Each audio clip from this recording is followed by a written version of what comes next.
So, how much do I make on YouTube? For those of you who have been following me for a while, or for at least maybe 6 months or so, you'll know that I did this video, how much money does a YouTuber make with 1,000 subscribers or less in my case, because I actually only had 700 or 800 subscribers when I made this video. So I thought it was kind of interesting, and I know probably some of you are trying to do the YouTube thing, and maybe you're wondering how much money does a YouTuber make. Now I have, let's see, I think I have like 4,000 and something now. Let's take a look here. Yeah, so I have 4,370 subscribers, and the last video I did when I had 780 was March 8th, so that was about 5 months ago from right now. So in 5 months, basically, I have gone up about 3,600 subscribers, or roughly about that. So before I get into what I did to actually increase my subscribers and increase my views and everything, let's take a look at what I make first of all. So let's go into advanced settings and let's take a look. And YouTube is pretty good about most of this stuff. Like, I can show you pretty much anything, I think, except for the ad rates. I don't think I'm allowed to show you what I actually get paid like per location or something like that. So let's go to revenue. Yeah, so I think the only thing I can't show you is this ad rates tab right here. So I can show you revenue though. Well, that's real time, not revenue. Okay, so let's change the metric to last 365 days. And this should show pretty much my all-time revenue. So you can see I started monetizing about, what is that, February 8th of this year. So I've only actually been monetizing since February 8th. That's not really that long. That's only actually 5 months basically. And oh, actually, yeah, I made a mistake then, because I did the video at the beginning of March, so it's like 4.5 months ish was when I had 700 and something. So anyway, in about 5 months, I've made $344. Not much at all, but it's definitely increasing. Like, if you look at my last 30 days, you can see that they paid me almost $120.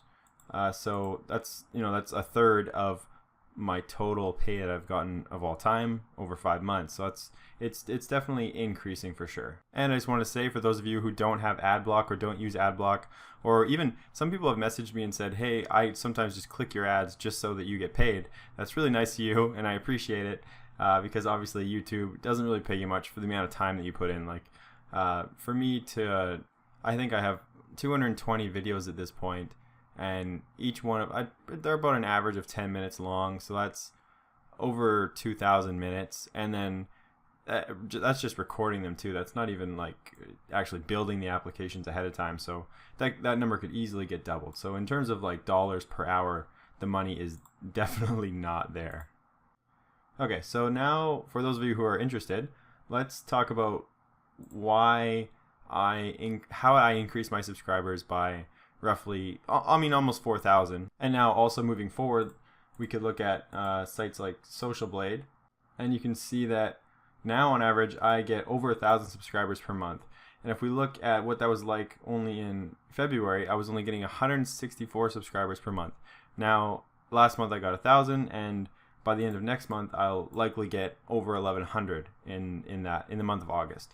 So it seems to be increasing more and more rapidly. So that being all said, let's talk about why I think I have increased my subscribers by that amount. So the number one factor that I believe increases subscribers is frequency.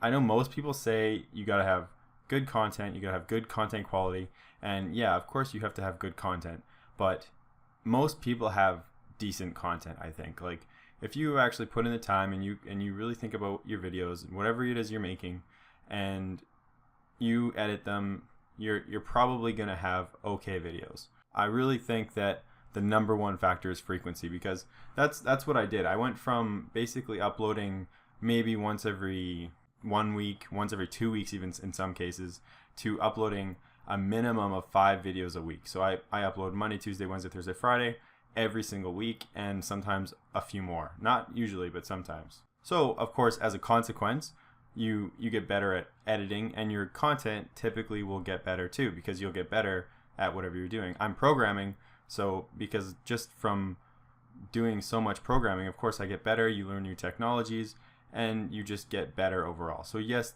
the quality does improve, but I really believe that frequency is number one. The number two thing I think is interacting with your audience. I want to show you one other metric on my YouTube channel. So let's go to sharing.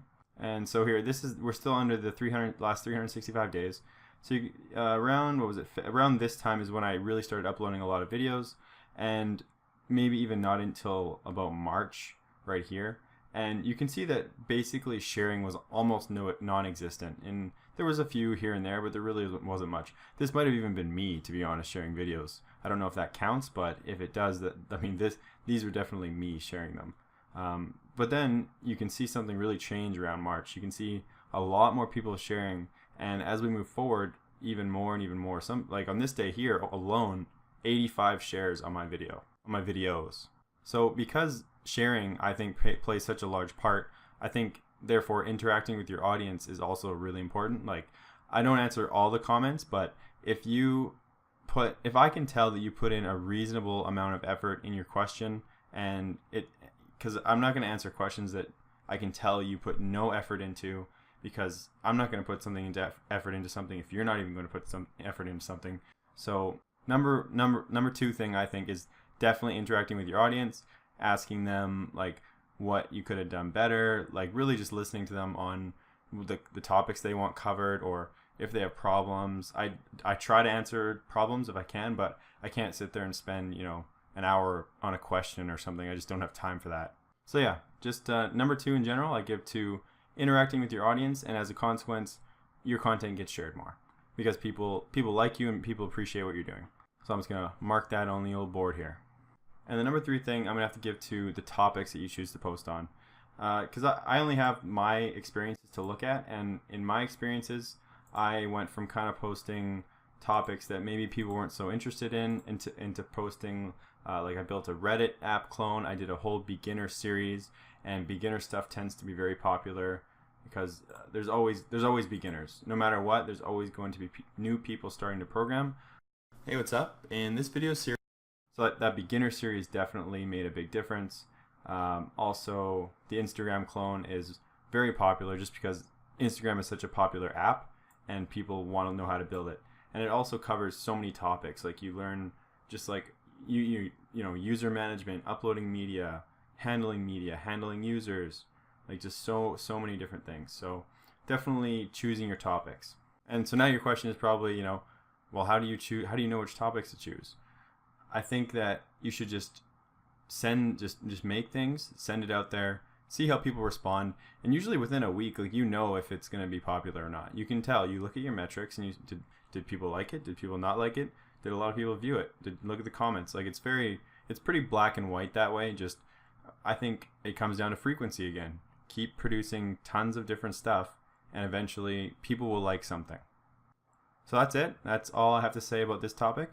If you like the video, then let me know below. And if you want, maybe when I make it to, I don't know, 8,000 subscribers or 10,000 subscribers, I can do another video and share my experiences again and share kind of what I think helped to get me there.